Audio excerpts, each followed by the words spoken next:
اسرائیل کی جانب سے غزہ پر لگاتار بمباری جاری ہے اور اس بمباری کو روکنے کے لیے ایران سمیت کئی ممالک کوششیں کر رہے ہیں، تاہم یہ کوششیں ابھی تک کامیاب نہیں ہوئی ہیں۔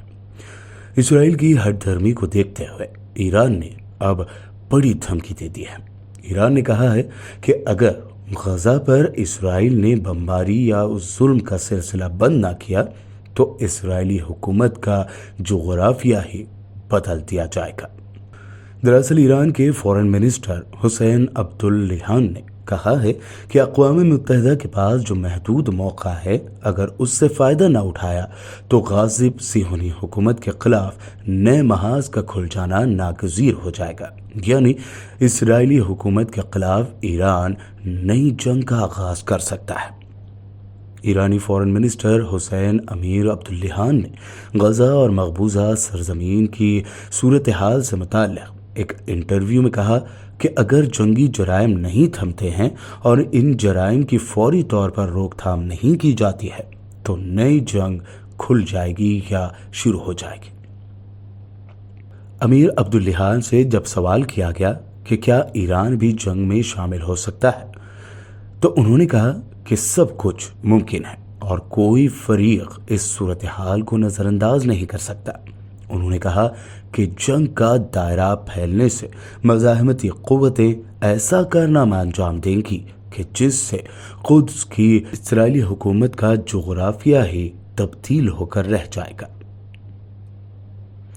ساتھ ہی انہوں نے حماس کے خلاف ویسٹرن میڈیا کے خرافات کا ذکر کرتے ہوئے کہا کہ حماس کا ISIS یعنی داعش سے موازنہ کرنا میڈیا جرم ہے جو کہ ایک آزاد پسند گروہ کے خلاف کیا جا رہا ہے۔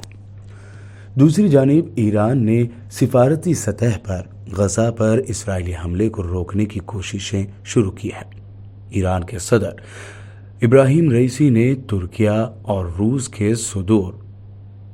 ان سے ٹیلی فون پر بات چیت کی ہے اور تاکید کی ہے کہ غزہ میں اسرائیلی جارحیت بند کرانے کے لیے ہر سیکنڈ بہت ہی اہمیت کا حامل ہے۔